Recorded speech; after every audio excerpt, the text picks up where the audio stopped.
इयत्ता 7वी शिकत आहे. माझा विषय जीवनातील आई वडील यांचे स्थान. वडील म्हणजे संकटाशी झुंजणारा वारा, आई म्हणजे आपुलकीचे वाहणारा झरा, वडील म्हणजे जाळा झेलणारा किल्ला, आई म्हणजे उबदार मायेची शाल. आपल्या देशातील संस्कारांमुळे मातृदेवो भव पितृदेवो भव.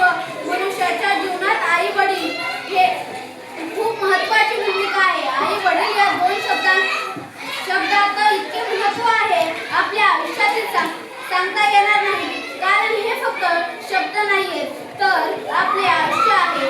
आई म्हणजे ती जिने फक्त जन्मच नाही दिले तर आयुष्यातील विश्व दाखवले, आणि वडील ज्याने स्वतःच्या आयुष्यात झीज करून आपल्या आयुष्याला गती दिली.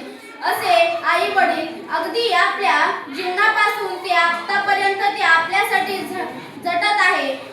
नको ते कष्ट, नको त्या हव्या गरजा, नको ते कष्ट, नको त्या गरजा आपल्या पुराणात तर खूप छान आहे.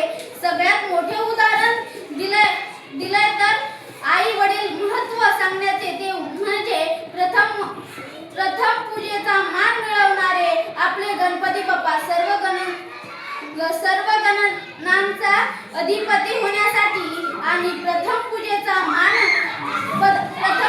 मान मिळवण्यासाठी यासाठी एक युक्ती केली ती देवांनी, आणि असं ठरवलं की जो 3 पृथ्वी प्रदक्षिणा करेल मान त्यालाच सगळे देव निघाले पृथ्वी प्रदक्षिणाला. आणि गणरायांनी काय केले तर आपल्या आई वडिलांच्या 3 प्रदक्षिणा मारून त्यांनी गणपती होण्याचा मान मिळवला. आईच्या प्रेमा खातर कितीही पाने अनंत शब्दात कौतुक जरी केले तरी कमीच आहे. वडिलांच्या माया ही पाषाणासारखी कठोर असते, पण विचार करा, सर्वांच्या समोर आई मनमोहक रडू शकते, पण रात्री उशीत तोंड घालून फुसफुस रडणारे ते आपले वडीलच असतात. राम हा कौशल्याचा पुत्र अवश्य असेल, पण पुत्रवियोगाने तडफडून मरण पावला तो पिता दशरथ होता. एवढेच नव्हे तर आई जर घराचे मांगल्य असेल तर वडील त्या घराचे अस्तित्व असते. जर हे वाक्य तुम्हाला समजले नसेल तर आई वडिलांचे प्रेम न मिळालेल्या लेकरांना विचारा. पहा की आई वडील हे आपल्या जीवनातील काय आहेत. फूल एकदा उमललं की पुन्हा उमलत नाही. फूल एकदा उमललं की पुन्हा उमलत नाही. एकदा जन्मलो की पुन्हा जन्मत नाही. हजारो लोक भेटतील पण हजारो चुकांना क्षमा करणारे आई वडील पुन्हा मिळणार नाही. आई बाबा विषयी लिहायला शब्दही अपुरे पडतात.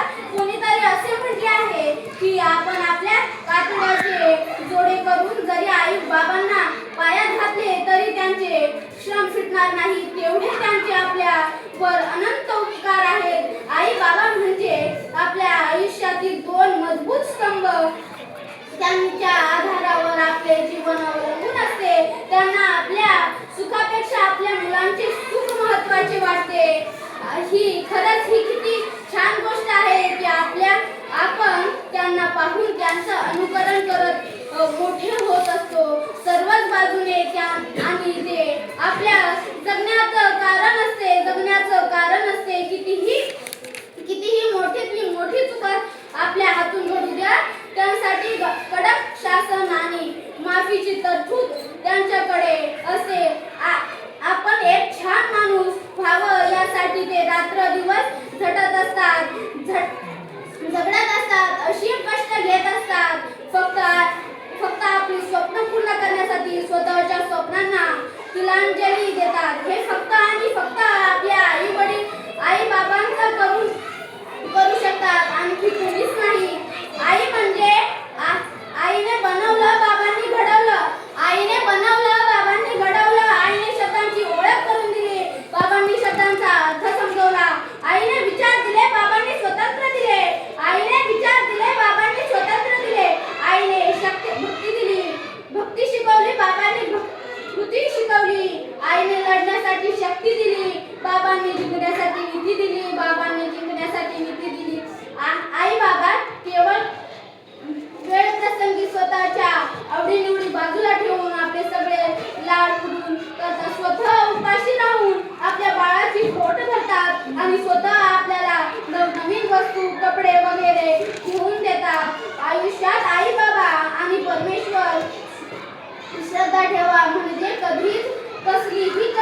नाही. आपल्या सर्वांच्या जीवनात आपले आई वडील हे एखाद्या जुन्या वटवृक्षासारखे असतात, कारण हे स्वतः अनेक दुःख आणि वेदना सहन करतात, आपल्याला आनंदी ठेवतात. म्हणून वडिलांचा संघर्ष ही आपल्या कधीही विसरू नका.